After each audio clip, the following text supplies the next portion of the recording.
And most people fall into one or two categories. Either they don't know their numbers, or they know their numbers, but they use them in the wrong way.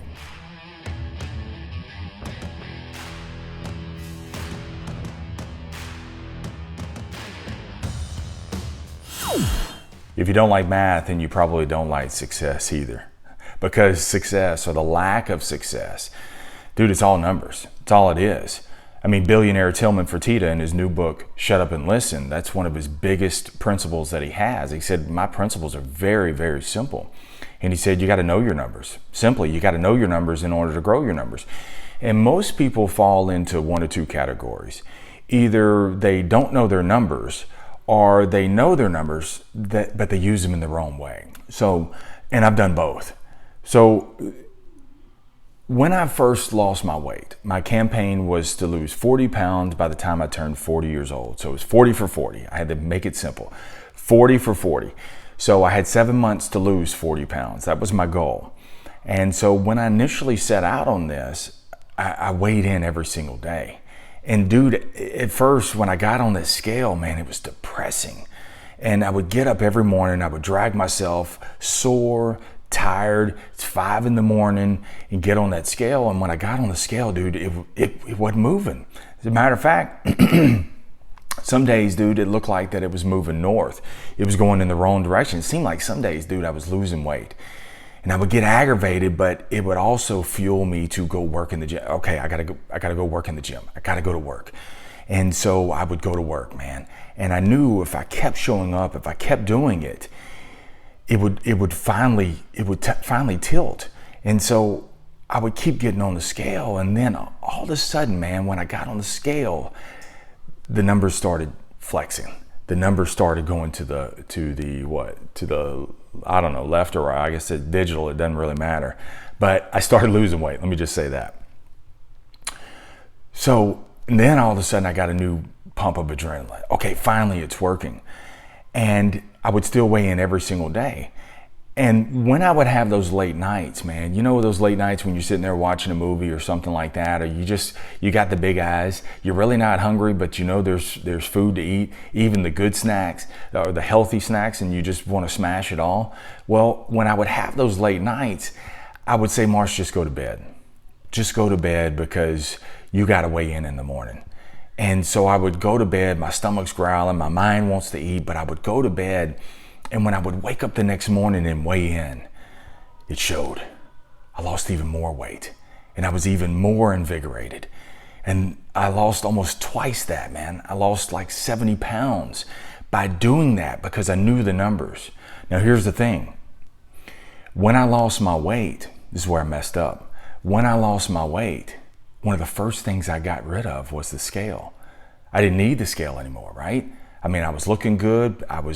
My scale became my ego. My scale became the, oh my God, look at you, man, you're slim. How did you do it? The pats on the back. And so that became, it was an emotional scale. But understand this, man, emotions will sell you out every single time. So I had no scale. It was the public opinion scale. And so as long as people were still saying, you look good, as long as I got out of the shower and I could still see the lines in my stomach, I was like, I'm cool. Until one day, air quotes, until one day, man, I'm putting on one of my slim fit shirts. But my slim fit shirt was more like a snug fit shirt. And, you know, I pulled on the shirt a little bit. You know how when you pull on your shirt and you're trying to get it to kind of give you a little slack. And my first mind was, okay, well, I've increased the weights, man. I'm working out a little more. I'm trying to get a little bit more bulked up. So that's what it is. And deep down inside, dude, I knew that was all BS. It was all bull. And so I went out and got a scale. I went and got a scale. I got on it. Dude, I'm 15 pounds heavier. And I'm like, oh my God. I didn't know my numbers. I didn't know my numbers. And because I didn't know my numbers, I was emotionally trying to navigate through the day. But what happened is I started having a few more days off. I started eating a little bit extra. I didn't know my numbers. So believe me, I got a scale now. No more double Cliff Bars for me. Because even after I lost the weight, had I known the numbers, had I still weighed in every single day or every few days, had I got on that scale, I would have caught it at 3 pounds instead of 15 pounds.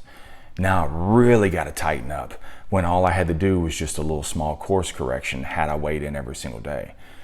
That's why you got to know the numbers. But maybe you know your numbers. Maybe you're like, Marsh, I know my numbers. I'm good with the numbers. You're good with the numbers as long as they're good to you. But let me ask you this, man. What do you do when the numbers aren't working in your favor? What do you do when it seems like you're giving way more effort and getting few results? What do you do when it seems like everyone else is having success except you? What do you do with those numbers? Generally, what we do is we psychologically pivot with those numbers and we start using those numbers to defend ourselves. We do. And so then what you do is you start tracking the things that aren't working as a defense mechanism just in case someone confronts you and says, bro, what the hell? What's up? And what you're able to do is, because you're tracking your numbers, you're saying, look, man, look at all for in sales. Look at all the bad credit customers I've had, man. Look at all these dead leads that I have. Look at all these people I can't get on the phone. Look at all these people who were upside down. Dude, 10 grand wouldn't get them out of their vehicle. They're so upside down. Look at all the ones that bought somewhere else. That they didn't buy with me because the managers wouldn't get right. See, now what you're doing, see what I'm talking about? Now what you're doing is you're using the numbers to defend yourself. You're using the numbers and have now become a victim. And being a victim ain't gonna get you nowhere. And all of the numbers that you're tracking right now, of course you're going to keep getting those results because that is the only thing that you're tracking. You gotta know your numbers. But then you have to use your numbers to improve, not to excuse. Look at these numbers. When it's good, you should look at your numbers anyway. Look at them even like with the scale. You got to look at your numbers even when you're in good times. Look at the numbers because there's leaks. There's valuable information that you can find that you can improve even though you're doing good. But in your bad times, you still got to look at the numbers. You have to, because you have a choice to make. At the numbers, you can bitch or you can be rich. When you look at the numbers, you can bitch or you can be rich. See, you can bitch about the numbers and say how everything's working against you. Or you can use those numbers and make you rich. Because it's rich, dude, with data. It's rich with information. What you have to do is you have to be able to stare at that. That's what most people can't stomach. That's how I went bankrupt years ago. I went bankrupt because I did not pay attention to the numbers anymore. And before you know it, I'm $100,000 in debt. Bankruptcy attorney looked at it 30 seconds. Paid him $1,500. 30 seconds he looked at it. He said, there's no coming out of this. You're too far in debt. You'll never pay this off. You got a BK. I didn't know the numbers. And so it went from one credit card to another credit card to another credit card to a line of credit to a home equity loan. And then the economy crashed and I went under. I didn't know my numbers. You have to know your numbers, man. Your numbers will save you in life. Your numbers will promote you in life. Your numbers will get you anything in life that you want, but you got to know the numbers and then you got to track the numbers to improve, not to excuse. To improve, not to excuse. Because sometimes looking at these numbers, what you're going to be able to do is when you stare at the numbers, if you can stomach it, if you can train yourself to stomach it, then what you're going to do is you can look at these numbers and stare them down, glare at them and say, okay, what can I do here? There's information. I don't care, dude, that you're getting a ton of bad leads. That doesn't even matter. The fact that you're getting the information, maybe the bad leads are coming, or maybe the ones that aren't buying from you is all due to you. You think it's them. No, bro, it's you. You got to start with you. So if you're able to look at those numbers and you look at them through the correct lenses where you look at them and say, okay, where can I go with this? What can I do with this? If you can look at those numbers, man, then you can figure out what you need to do from there. Because sometimes you're looking at the numbers, if you're looking at it from a victim mindset, you're looking at the numbers to defend yourself. And when you start going in that victim mindset, then your body language is in that victim mindset too. And so all of your subsequent action from there, you're a victim. You're a victim. So everything you do from here is, see, I told you. I told you it wasn't gonna work. I told you it wasn't gonna happen. I told you this ain't gonna work for me. I told you it works for others, not for me. I told you they're working against me. Everything is I told you so. Because you're going about it the wrong way. I can't stress this enough, dude. Use your numbers to improve, not to excuse. Because what you're going to find is, if you can build off of that, I'm telling you, the numbers will change for you. And so what that means sometimes is you look at the numbers and say, look, I'm getting a lot of numbers, but sometimes, dude, sometimes you've got to give way more effort than you get results. But I'm telling you that it's not the results won't come. It's that the results are delayed. They're lagging behind because sometimes you have to rebuild that momentum. Sometimes you have to pour in so much momentum, like for me losing the weight. I had to give, dude, I'd been overweight for years. So how in the hell did I think that 1 week things were going to change drastically? It's not. But once I reached that tipping point, I think it was like in April. It took me 4 months before everything started dominoing for me. And once it dominoed, I reached that tipping point 4 months into it, continuously, no days off. Then all of a sudden the numbers snowballed and then the results just poured over. It's the same thing. So when you look at your numbers and the numbers aren't working or don't seem to be working, then what you have to do is you have to look at those things and increase your intensity. Human nature is going to tell you, your ego is going to try to protect you from further risk, from further failure, from further rejection. It's going to preserve you and say, go hide in plain sight. Let me tell you what hiding in plain sight is. Hiding in plain sight means that you show up, yet you're not impactful, yet you're not purposeful. So you're showing up, you're saying, hey bro, I'm here. Hey, what's up, man? I'm here. I'm here. But you're not saying, hey, I'm here. Let's go.